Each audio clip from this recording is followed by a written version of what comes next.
ځکه حضور نبی کریم صلی الله علیه وعلى آله وسلم فرمالی علی شان دی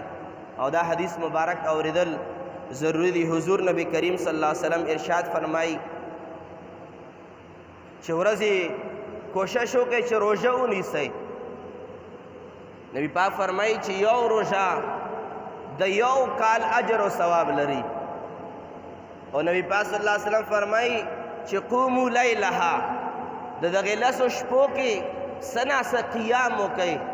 سناسه یو 2 رکعاته نور ورځو په شپو په نسبت باندې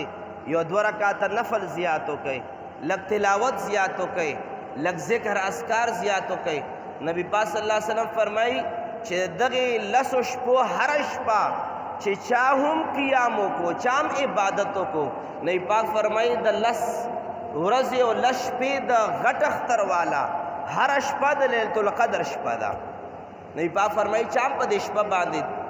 عبادت وکړو دغه انسان ته به دومره اجر ملاویږي لکه هغه انسان ته اجر ملاو شوی چې کم انسان ته لیلة القدر په شپه باندې د عبادت کولو اجر ملاو شوی دی. ځکه نبی پاک فرمایي چې دغه شپه هره شپه د لیلة القدر ده چې چا پکې عبادت وکړو، هره شپه دومره ثواب انسان ته ملاویږي لکه د لیلة القدر. خو چا چې دغې شپو قدر و عزت وکړو، د دغې شپو احترام وکړو. او ځکه علما لیکي چې څومره د عظمت واله شپې دي لکه څنګه یې ثواب زیات دی، همدارنګې په دغې عظمتونو واله شپو کې د ګناه ګرفت هم زیات دی. څنګه یې په لیلة القدر شپې مقام په دغې شپه کې ملاویږي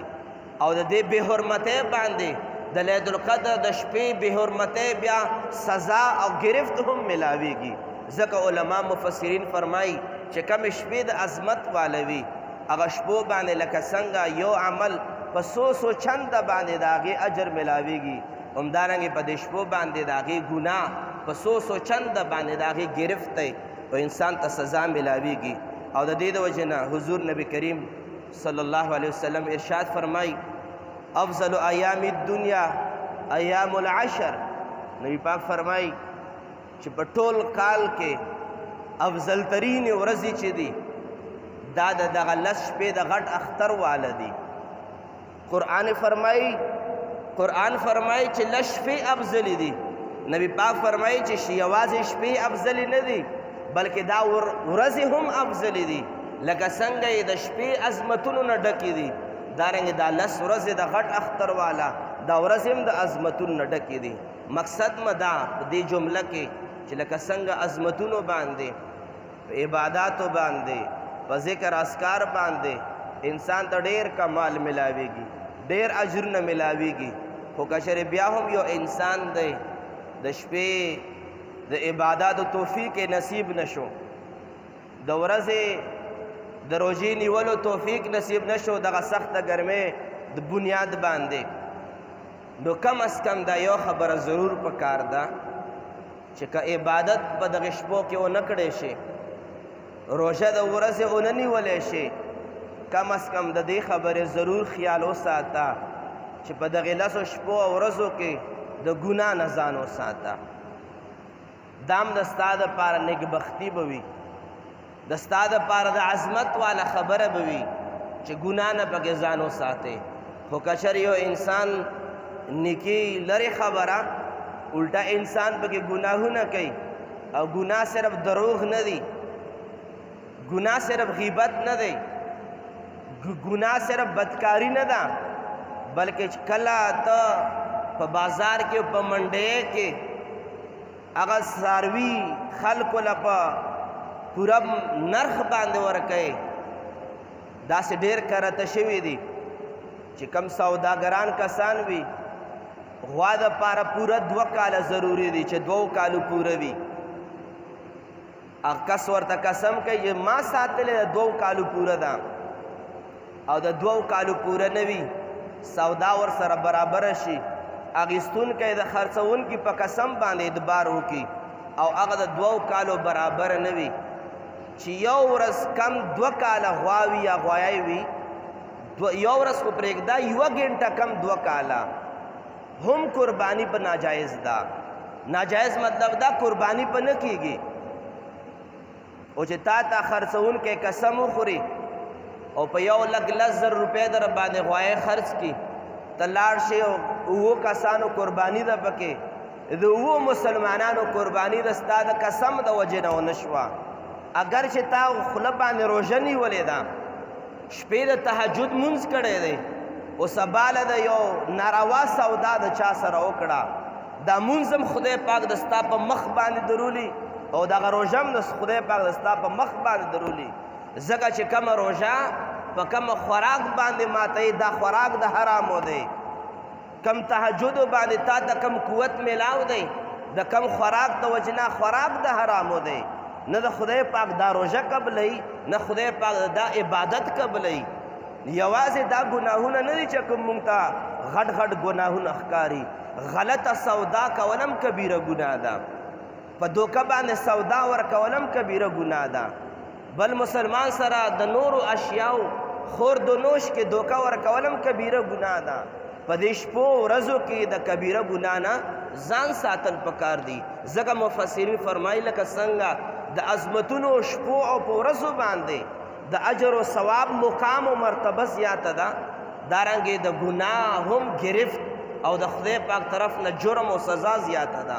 الله پاک د موږ ستاسو ترې نه وساتي ځکه بل حدیث کې سرور دو عالم نور مجسم شفیع معظم صلی الله علیه وعلى آله وسلم ارشاد فرمایو دا حدیث مبارک لږ په غور باندې اورېدل پکار دي د دواړو جهانو سردار صلی الله علیه وسلم فرمایي مل عمل فی ایام العشر افضل منها فی هذه اصحابه کرامو ته نبی پاک فرمایي چې په ژوند کې یو عمل هم داسې نشته چې هغه د دغې 10 شپو ورځو نیک عمل ته ورسیږي یعنی په دغې 10 شپو ورځو کې چې چا نیک عمل وکړو د دغې نیک عمل ته یو نیک عمل هم نشي رسېدی اصحابه کرام عرض کوي یا رسول الله سلم جهاد خو لویه مرتبه لري د جهاد فضیلت هم د دغې شپو ورځو کې د عبادت نه کم دی دغې شپو ورځو کې عبادت دا د جهاد نه هم زیات فضیلت لري نبی پاک صلی الله علیه وسلم ته فرمایي ولل جهاد د جهاد نه هم زیات فضیلت او اجر په دغې شپو او ورځو کې د الله پاک په یاد کې دی د الله پاک په سجدو کې دی د قرآن کریم په تلاوت کې دی نبی پاک صلی الله علیه وسلم فرمایي د 10 شپو ورځو د غټ اختر دا دومره د عظمت والا ورځې دي چې که په دغې شپو ورځو کې چا عبادت وکړو دغه انسان ته خدای پاک د جهاد نه هم زیات فضیلت ورکړو نبی پاک صلی الله علیه وسلم مزید ارشاد فرمایي یو انسان مجاهد ته د دغې شپو ورځو نه زیات فضیلت ملاویږي هغه مجاهد ته چې جانم د الله په دربار کې وړاندې کړو مالم د الله په دربار کې وړاندې کړو د الله په دربار کې ولړاوېدو کافرانو سره مقابلې وکړې تر دې پورې چې د جان نذرانه ورکړه د مال نذرانه ورکړه صرف دغه مجاهد مرتبه اوچته ده نور د جهاد نه زیات فضیلت دا د 10 شپو د غټ اختر په عبادت په سجده او په تلاوت او په ذکر اذکار کې پروت دی گویا مونږ ته په کور کې په نفلونو باندې د جهاد فضیلت ملاویږي